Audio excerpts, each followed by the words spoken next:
Yeah. All right. Thanks for that, Matt.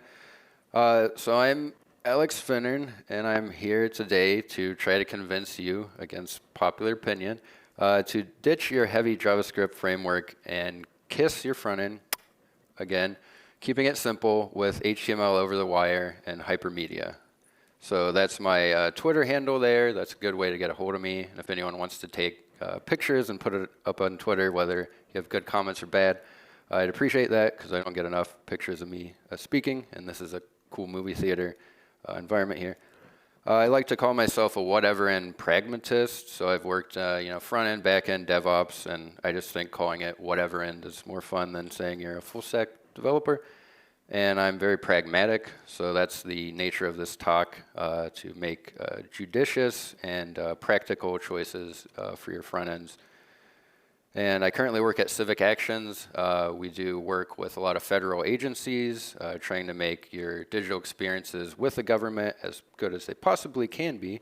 And I do a lot of work with Drupal and PHP, so that's one reason why I might be biased here to go back to the server and not use as much JavaScript. And then the slides are in Discord, so you can go there and follow along if you have a connection.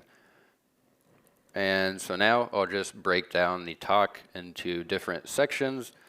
So I'll go through the history, a little Web 1.0, why people, then went from the server to the client, then back and forth. I'll go through the why, so why people go one way or the other, why are people going back, why am I telling you to not use JavaScript even though every job posting has React in it or something these days. And then this is a comparison talk, so I'll go through a series of criteria and that I rated. These three, HTMX, Turbo, and Unpoly, are kind of the three contestants in our battle here.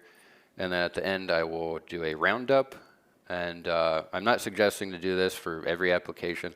So there's definitely times where you want to go for a more heavy JavaScript application, but I'll put some escape hatches at the end when you need a little bit more than you can do with just HTML and attributes. So a little bit on the history. So let's take a step way back in time, and we'll first just go with Web 2.0. And what's that? Well, it isn't what Web 0.0 was, but it kind of is, and it kind of gets confusing with the nomenclature here. So I'll just break it down: static versus interactive content. So Web 1.0 was the days where you had more static content. I'll go through some examples here. But Web 2.0, people were getting more into social media, blogging, participating, and so someone coined that term at an O'Reilly conference or something like that. And so that's what kind of pushed people more towards the client side, because they wanted, this rich interactivity, and you can do more of that, with JavaScript, not as much with HTML.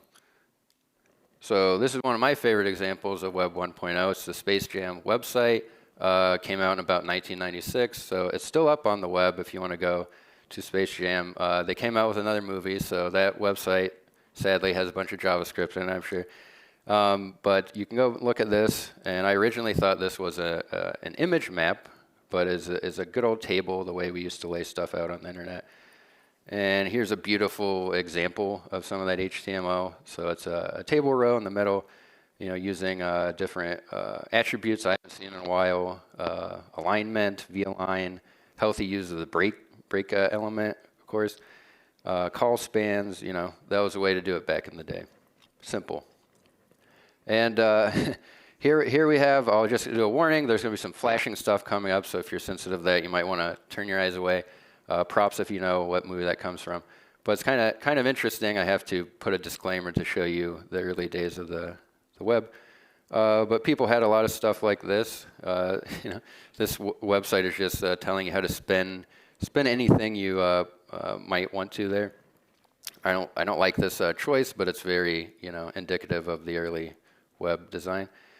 We also had interesting things like this. Remember, we had spinning hamsters and baba-bee-da-bee-da-bobo. And we didn't have much to do back in that day, so we just kind of stared at this and sent links to each other and played it for hours and hours, and back in the good old days. Now you can look back. There's not any jarring imagery. The rest of the slide, I promise. Hopefully you can see a little wiggle with the pencil there, because I worked a little extra hard to get that into the slide. So it's a very friendly web. We had guest books. We, for some reason, told people how many times someone visited or didn't visit our page. Now we try to hide that for whatever reason. And we also nicely, for some reason, told people when the last time we updated the page. I don't know why people did that, but that was always common, kind of a nice thing to do. And that was until they built Easton Mall, and that changed the internet. No, I'm just kidding there. That was a joke. And this is where we are now in Easton, but this is a screenshot of Google Maps. And so that came out the mid-2000s, very, Ajaxy, and that's when, it's before my time, but later that's when, people were kind of saying, let's do a lot more with the front end on the client side. And for an application like this, I'm not suggesting you use strictly hypermedia, because there's a lot going on here, and you can have offline mode and all kinds of stuff. But that's just kind of the jump-off point, I think. And so now why? So, why did people go from good old Web 1.0 on and more to the client side? Why am I saying people are moving back? Everyone's telling you to use JavaScript. Why? Here's a bunch of whys. And so this slide is actually from a presentation, Unpoly. It's on their documentation site. I encourage you to go and look. It's prominently featured there. And so they did this presentation. Why did they create Unpoly? So you start around mid-2000s, like I said, when around Google Maps came out, and everything's on the server here. We don't really have anything on the client side. We have the typical things, MVC architecture, dependencies, authorization. Client side, not much. Well, maybe a little spaghetti here and there, and a little spaghetti thrown in, but just sprinkles of interaction, not a whole lot there. But you say, well, what about the full page reload? I see a flash, I lose my scroll position, it gets me all angry each time. And this will see a little flash here, and that just makes me angry. I'm not feeling good, Alex. I don't like it. And so then, 10 years later, after we did a lot on the front end, you end up with this. So you have, if you notice, a lot of the things repeated on the front end, except they're oftentimes a lot more complex. And then you have things on the server side to facilitate that with ABIs, asset packing, pre-rendering, things like that. And so, what did we gain? Did we gain a lot? Is this appropriate for all the complexity that we have? And so fast forward more to the modern day, this is something I found on Twitter. And if you go there, link to it. I'm not trying to dox anybody or whatever. So I'll just say this is a user. And so they're variants of JavaScript, and they said, well, the reason why client rendering is still so popular is so much simpler than server-side rendering. It can be a huge pain. You got hydration, you got effects not running, you got environment, you got all this stuff. And so it's easier, right? And another user, as a retort, was like, well, it's only easier if you stick in the JavaScript first mindset. So if you let go of that, and that's what I'm asking you to do in this talk, just let go just for a second, and re-embrace hypermedia, then it's dramatically simpler to render all this stuff on the server. And this guy, he has no idea what hydration means. I don't understand it that well. I've looked into it a bit, but luckily I haven't had to look into it much. And he refuses to learn, so maybe I should refuse to learn on principle too. And then the last why slide we have comes from the great Roy Fielding, the creator of the term REST, back in the day when he did his dissertation. And so he's getting a little huffy here. And he's saying, if what you're driving your API with is not hypertext, it's not a REST API, period. Is there something that needs to be fixed? So that's the reason, we've all been doing REST wrong, right? And so let's make Roy happy. Let's do REST right. And that's kind of what the rest of the talk is about, using hypermedia. Hypermedia is very RESTful. And now I'll just go with the rundown. So I broke this comparison down into several different categories. Kind of looks like a bingo card, oddly. You can play along at home. I'm going to rank them, and then we'll see which score is. Or you can play a drinking game, whichever you prefer. And so here's the first category, just really simply installation. So how easy is it to install? If it's hard to install, that wouldn't make sense. It wouldn't be pragmatic. And asset weight. I'll just go over that briefly. Second thing, documentation. Once again, how easy is it to install? You want to have that right up front and center. How easy is it to maintain? So if you don't have good documentation behind your framework, it's going to be harder to maintain. You're going to have to go to third-party sources. Are there examples ready available for copy and paste? So that's good when you're preparing a conference talk, or you're just trying to show it to your team or something like that. And for anybody that does documentation, I found this great framework. It's called Diataxis, and it's French, so I probably pronounced that wrong. But it splits documentation up into 4 quadrants. So it's a very good framework to follow if you're writing documentation, trying to provide your users. So I'm kind of looking for all these things: tutorials, explanation, reference, how-to guides. And then heartbeat. This is kind of just a feeling at the end of the day, based on my opinion, but I'm going to throw some metrics in there, and I think it's important to just go over with you as we go through these. Which is more popular, which has the greatest heartbeat.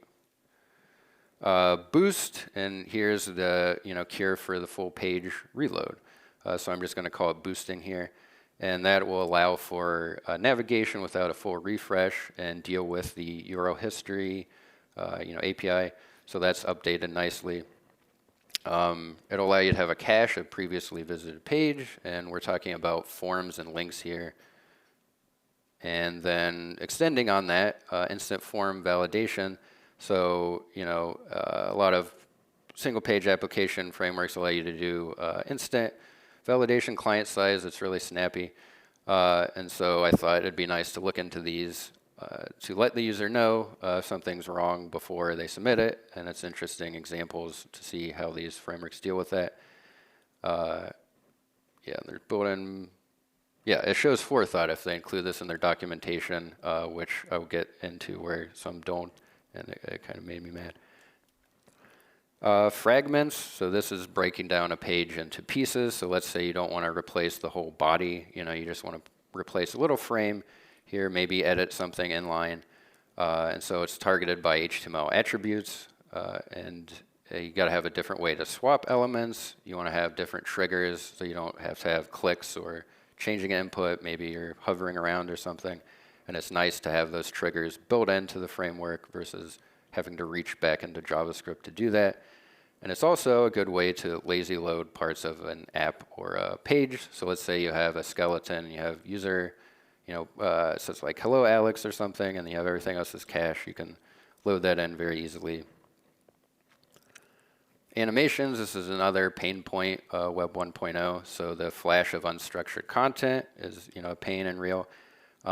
This is something new I found out doing this talk, a Vue Transitions API, but they're working these into browser specs now that allow you to do just a regular request, but then transition it nicely. So these frameworks are trying to work that in. Maybe you've heard of that, maybe you haven't. And you want to make the content look decent as you're swapping things in and out instead of just appearing. And JavaScript frameworks usually have pretty good support here. Streams, so these are fun. A lot of applications more and more are real-time collaborating. And so some of these frameworks have use of WebSockets or server-sent events to help you out in that. And it's nice to declare this into the HTML and the relationships, not have to reference back and forth to the JavaScript, I think. And then a bonus. So each framework is different. It has its quirks and superpowers. So I thought I would highlight, a bonus of each one that made it stood out and might be why you want to adopt that. And it's different than the others.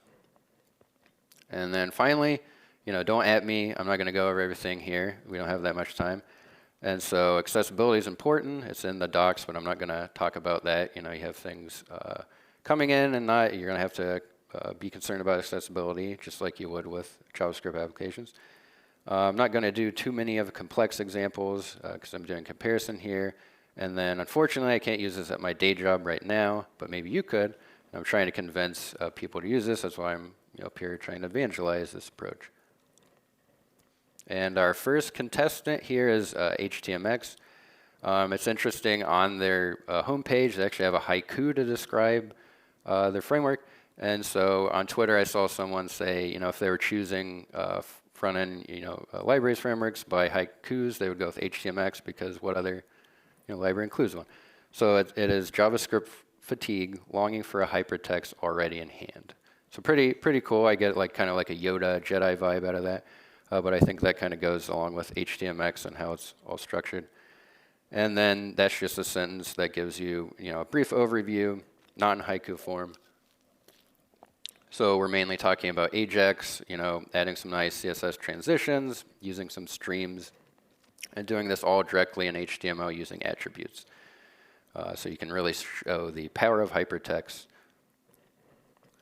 And so installation, I'm going to put this on all the slides. You can drop in a little script tag, but you should install it locally. You shouldn't really rely on CDNs in production. It's pretty lightweight. It's 13.8 kilobyte gzipped. So first of the rankings, I'll say this is number 1 of the frameworks there because it's lightest weight. And then documentation, HTMX has pretty good documentation. It's concise but thorough, also has haikus thrown in. And one of my favorite things about it are the examples are great demos, and we can go over some at the end if there's time and no questions from the audience. So here's a little screenshot. I think there's 23 different little demos in case you wanted to quickly try it out. Bite-sized little versions of HTMX that work pretty well. So I'll once again give it a gold medal here out of the 3. Heartbeat. So the heartbeat here I'll rank number 2 because it's not as popular as one we'll go over in the future. But it does have healthy downloads, GitHub stars. There's a healthy amount of issues, pull requests. Sometimes pull requests being open can be a bad sign. But the commit, when I pulled this slide, was from the day, so it's still pretty active. I think it has a decent heartbeat. Now we get to boosting.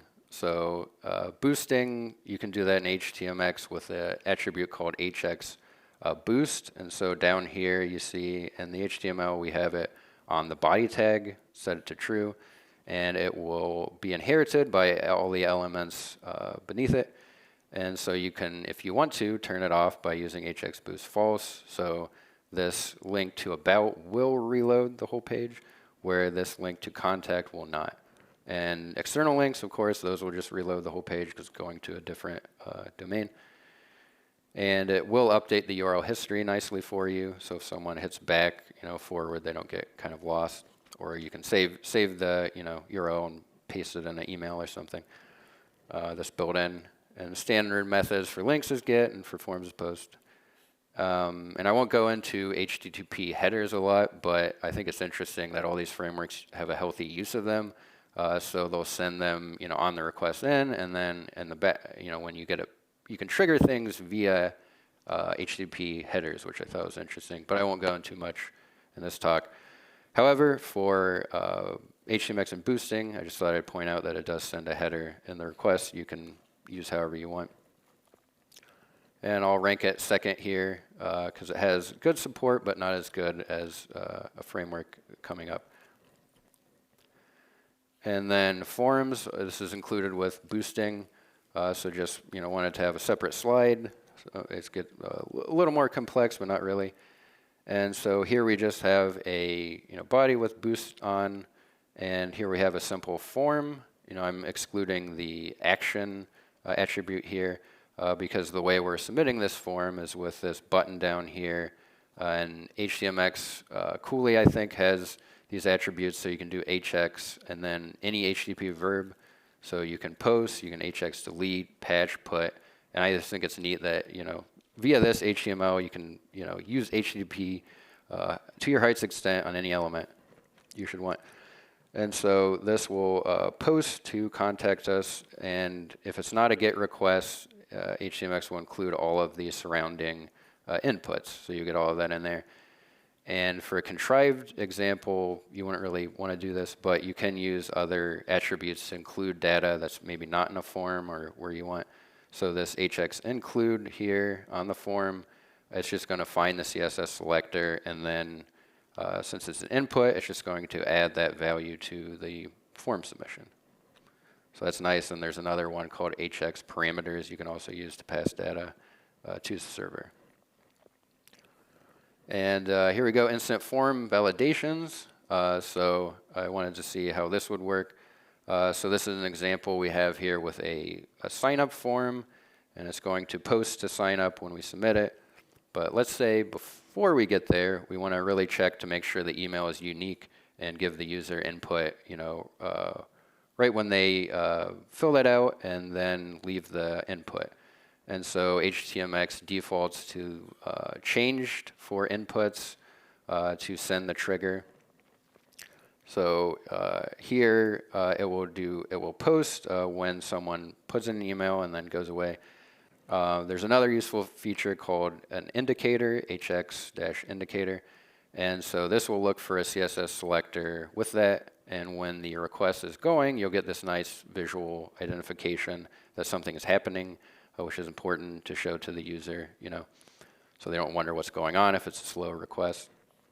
And then when it comes back, we're using an attribute called HX-target, which tells you could be a CSS selector. Here we're saying this, so it's this element. And then HX-swap is how you swap out the content. So you could have inner HTML, outer HTML, several different things. Here we're swapping the whole element, so it's the outer HTML.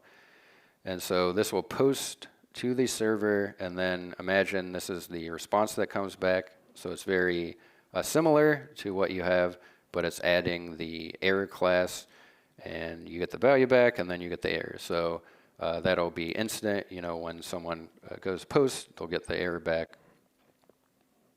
So that's how that works. I thought that had a really nice, succinct way of doing that, so I give it props, gold medal there. And fragments, so now we're breaking down the page into little sections. So for this example, this is how you would implement active search, or you could call it different things, but search as you type type of interface. And so this is just an input that once again we have an HX verbiage usage, so HX get. So when, and then HX trigger, that's new here. And so this will, there's many different triggers, and you can go to that documentation link to look at them. But what this will do is when it gets a key up, if the input has changed, and then we're doing debouncing here, so we're not hammering the server, we're waiting 500 milliseconds just in case they keep typing. It will then send a request there and then take the results and put it in search results. So not a whole lot of HTML or code there to get that to work. Your backend just has to have search results endpoint. And so I like that. I like how many triggers you have, and I'll go over that a little bit later, but that's why I give it a gold medal there. As you can tell, I really like HTMX. And so animations, so here we're just using CSS transitions. Nothing special here. It's just two examples. So the first one is, you can imagine this running. It would just change the color of color swap demo here. So the way this works is we're using a trigger. You can just use every and then a amount of time. So every second this will make a GET request to colors, and you can imagine that the return HTML will be the same. It's just going to have color blue or color green or whatever. And an important thing to note is that if the ID is preserved and what's coming back, so here it's color demo, and the class is smooth, this will be a smooth transition because you're preserving the ID. If you don't, you'll have to do a little more work to try to make it nice looking. The second example, here we're just deleting something, and we want it to fade away when we're deleting it.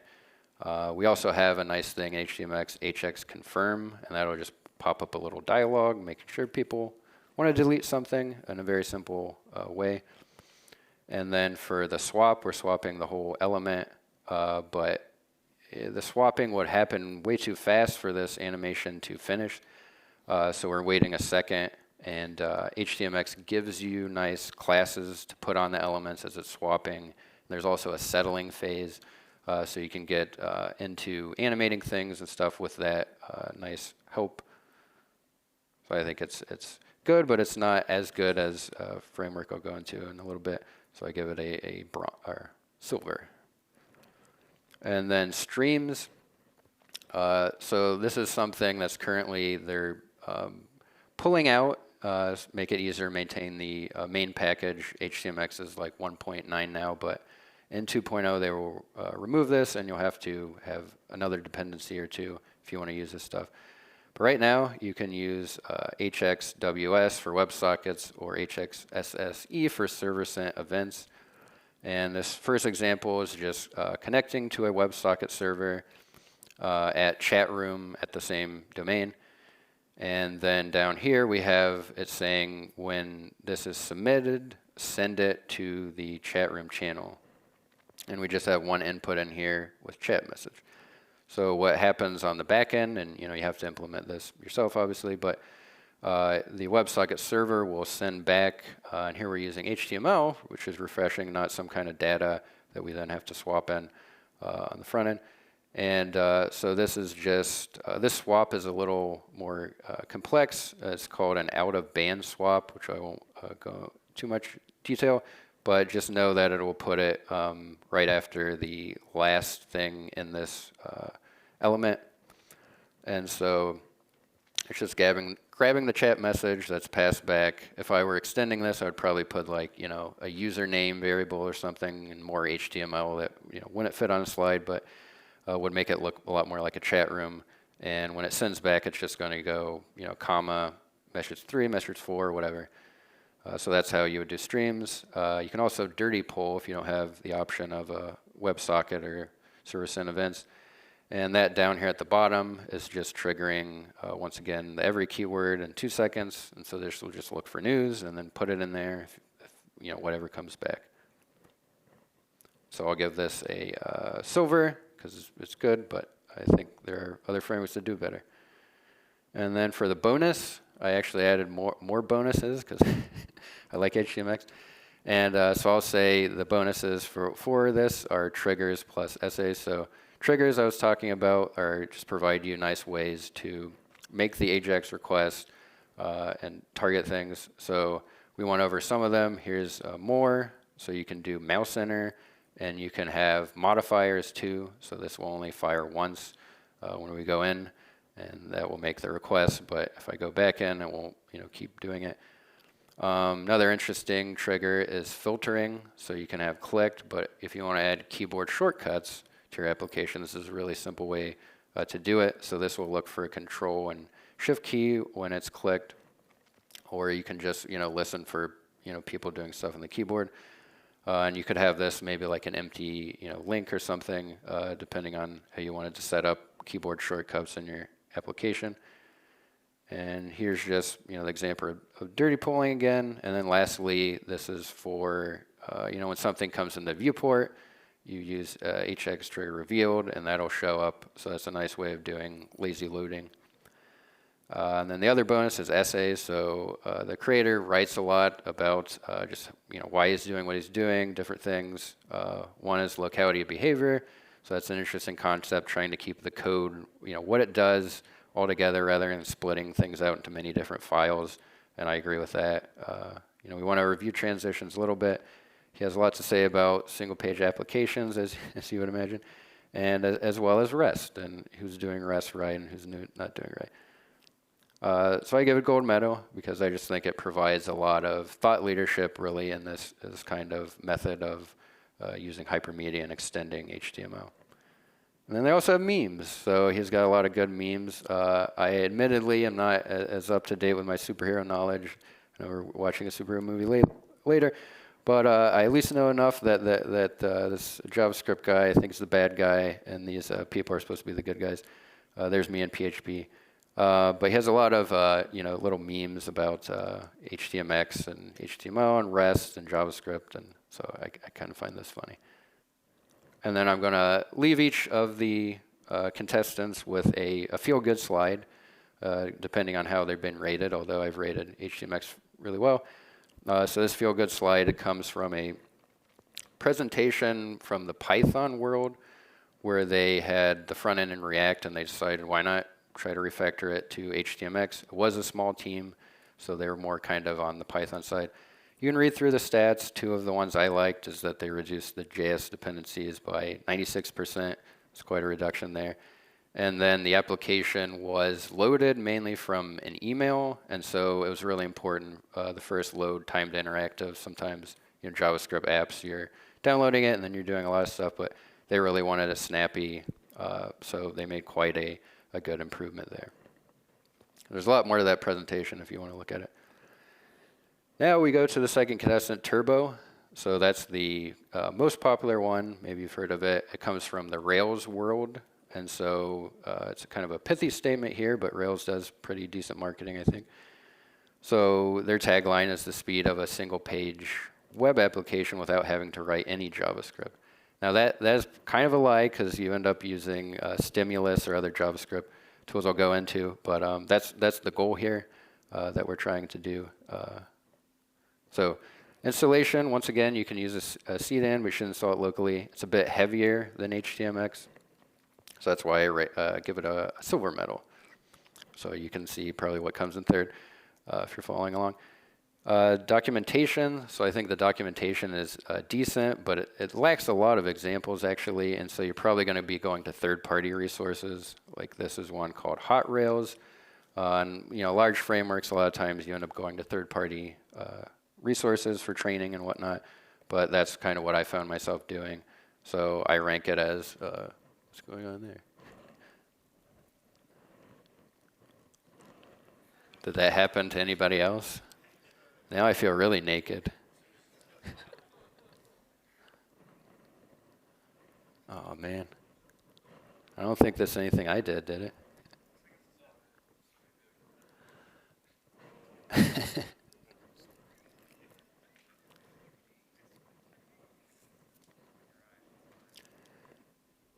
Yeah, it's back to that slide, open your eyes. Well, what time are we at now? Okay.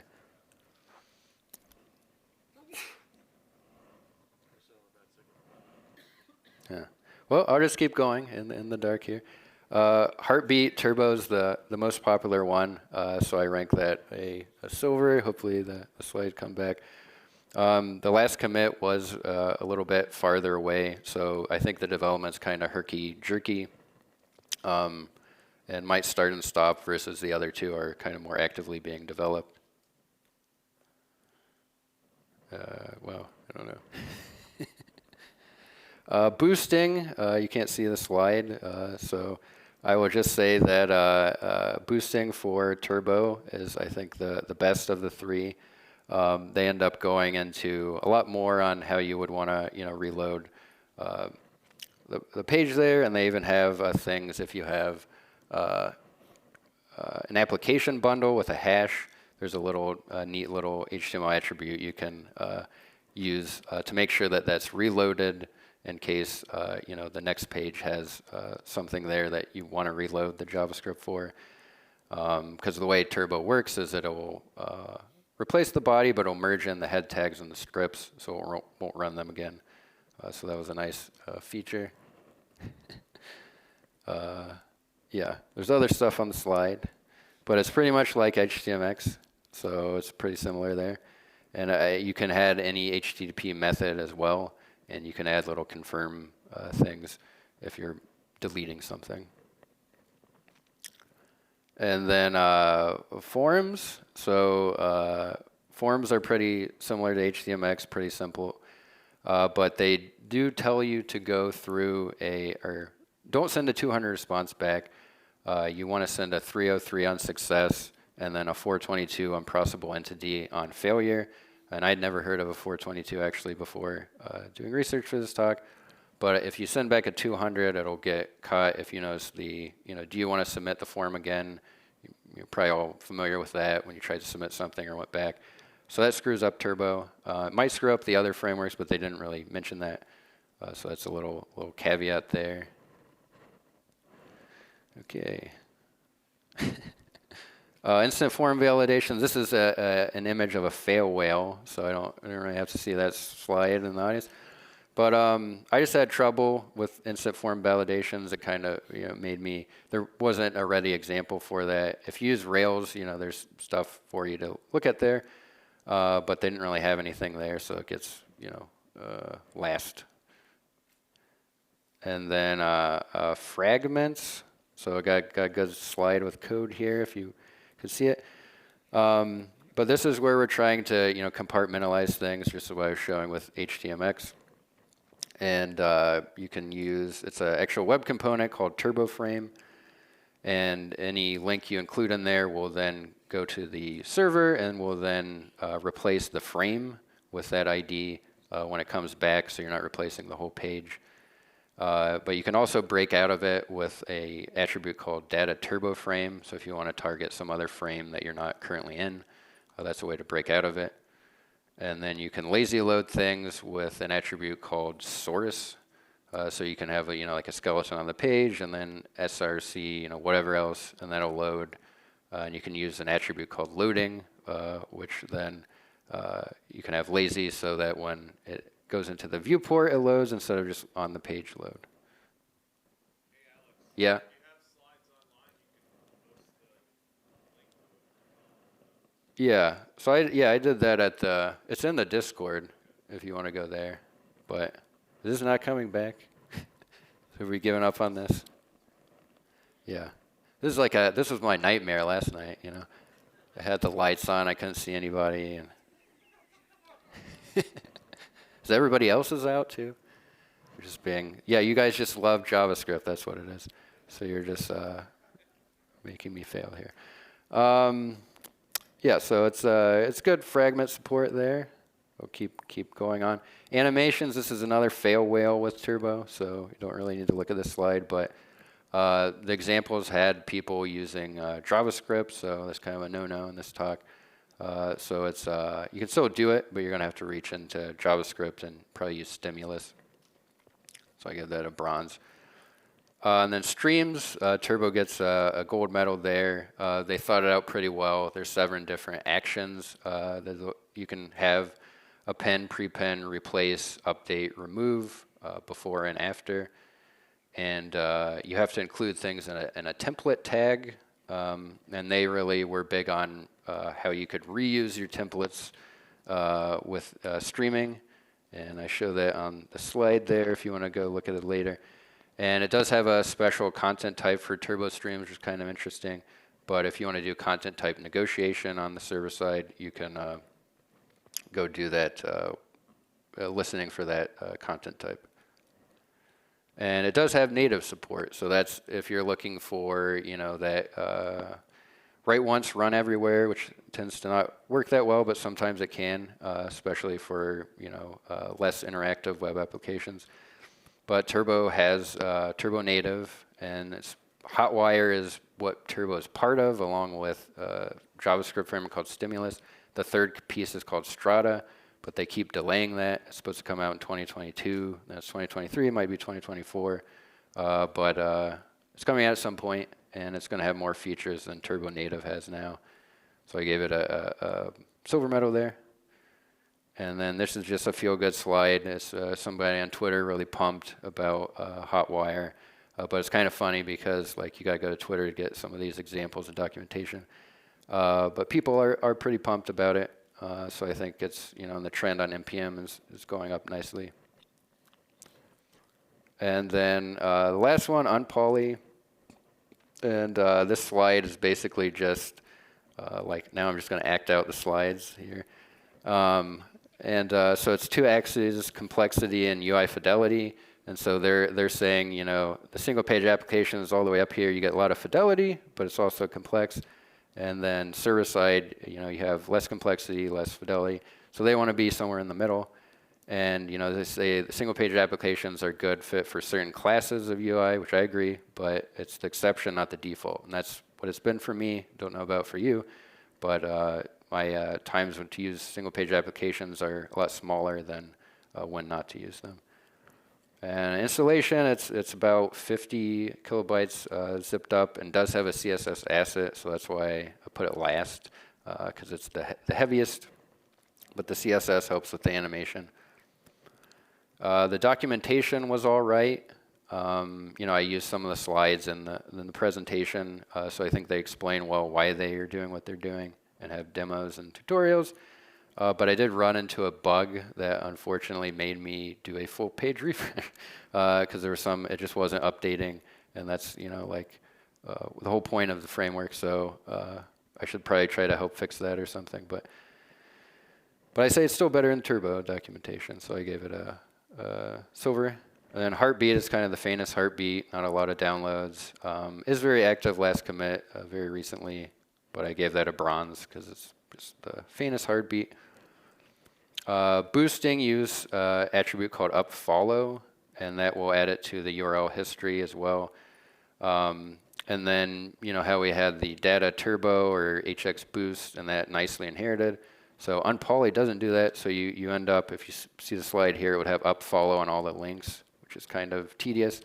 And so you actually have to use JavaScript to follow all of them. So that's why I rank this last, because the API there is just really weird. And you don't even have to include upfollow. It's got all this esoteric. If you include one, then you have to include other. But if you're using unpoly, I would encourage you just to put everything explicitly out there so you don't forget any of those rules. And it does have support for preloading links for eager loading. And then just the same, you have upfollow, you have upsubmit attribute to boost forms. And so that's, the slide's just pretty simple form. It's just like I was showing before. And if you put upsubmit, then it will not reload the page. But once again, to do that on all the forms on the page, you have to use a JavaScript function to push all of the form elements. And instant form validations, unpoly, does have an option there. That's why I gave it a silver medal. It's up validate attribute you have to put on, and you can put that on. Oh, no, almost. And when the field changes and up validate, it actually sends a request to the form using HTTP headers x up validate, which is the field, and then x up target, which you're targeting. And so you can include that in a field set, and it'll target the whole field set. And it'll include all of the inputs. So let's say this is an example, it's looking for an email, but maybe it depends on something else. It'll send all of them. And then you can just respond with HTML. It'll update the form, so they'll get that instant validation. So silver medal there, not as good at HTMX, but at least you can do it easily with examples. Fragments, you just use an attribute called upTarget, and that will tell you when you make the request where to swap the target out, so kind of like HX target. And you can have multiple targets if you want, and target them via CSS selectors, and then you can also have a pseudo selector before or after to put it before or after wherever you're targeting, and then a selector maybe, which is kind of interesting. But if you're trying to target something that might not be there in the next request, then you can put maybe and it won't cause an error. But if you don't put that, then it would cause an error. So that's a caveat there. And I put it last in terms of fragments. And animations, so you can use an attribute up transition or up animation, up transitions for new elements, and up animation for existing elements.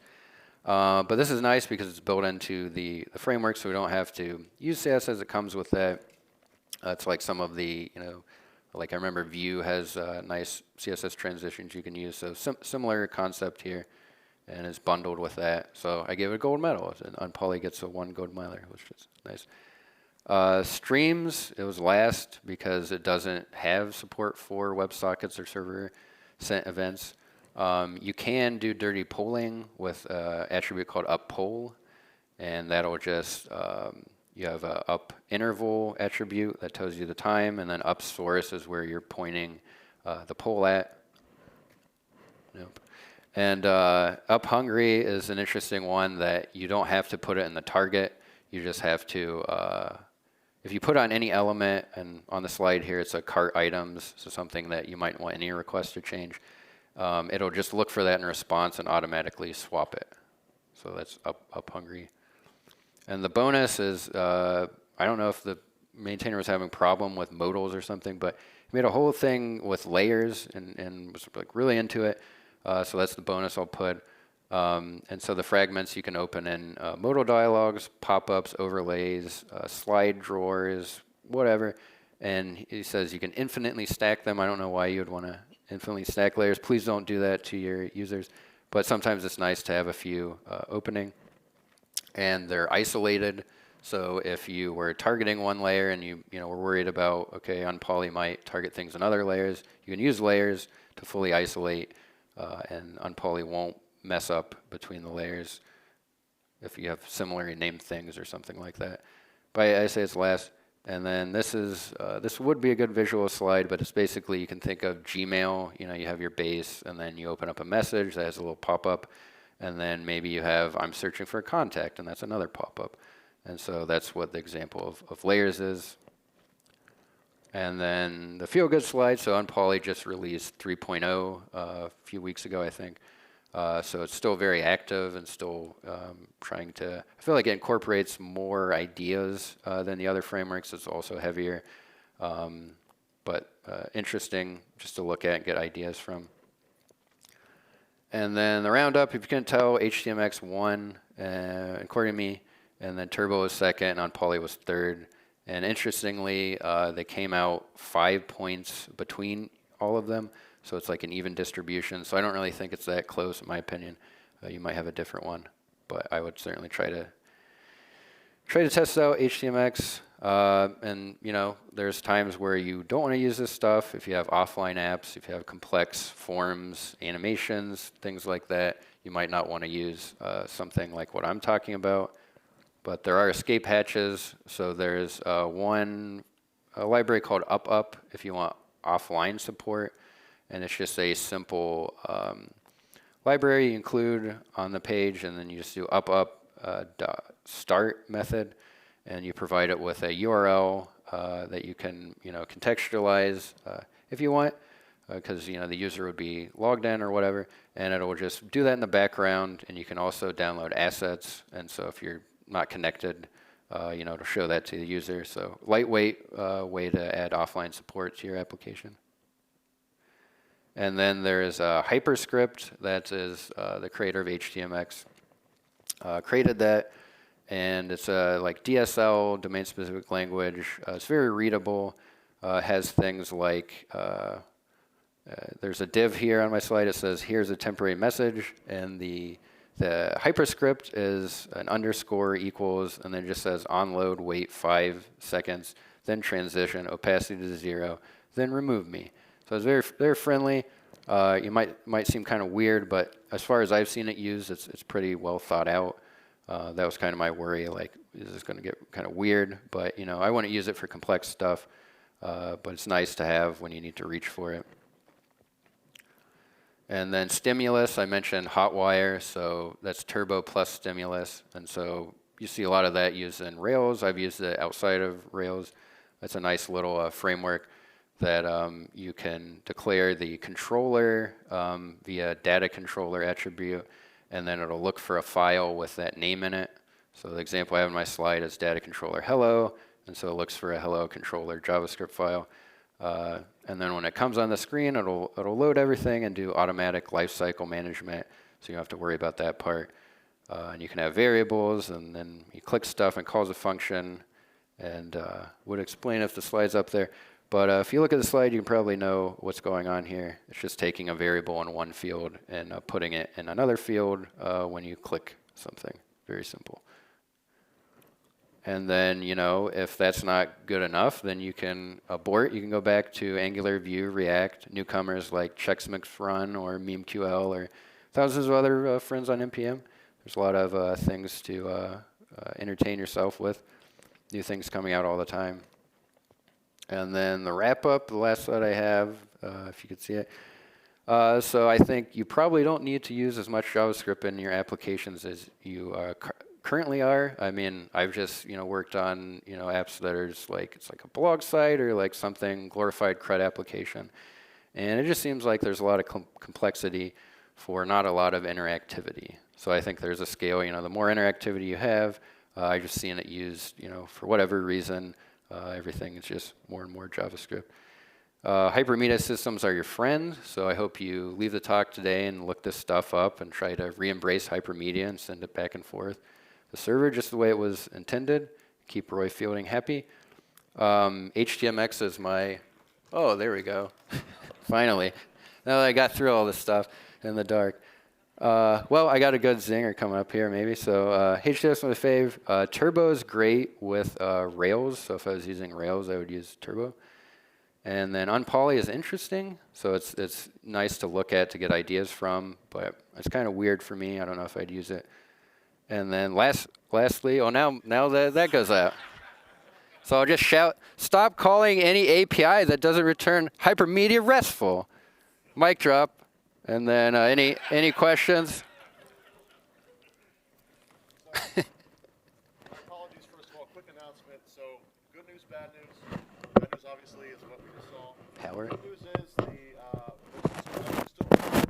still the theater saw everything like normal. So, really? We'll have a recording for you available after the conference. So, apologies. Sorry. I do have one question from Discord, but Okay. anyone have any questions? I do have some, there's demos too I can show. Yeah. So, here's, just to show you a few demos, this is the HTMX website, has examples, like I said, here's infinite scroll. So the interesting thing here is if you were, implementing this, all you're doing is at the last table row, adding this hx get in there, and then triggering it when it is revealed, when it comes into the viewport, and then it's going to load more. So, here, that would be an image. And, oh, that's really simple. And, I thought that the simplicity of that was really nice. So that's a good way you can do infinite scroll. Let's say you had a cascading select, so you had one form element and you wanted to, when you made a choice, swap it with the other ones. Here we're just very simply calling that endpoint when they select something and swapping it with a model, and then having a nice little indicator. So here's different. There you go. And it's that simple. So I thought that was interesting. Here's just inline editing. We went over that. So you have a simple bit of HTML here that's just showing something. But okay, I think that's probably good. I'll stop there. Thank you.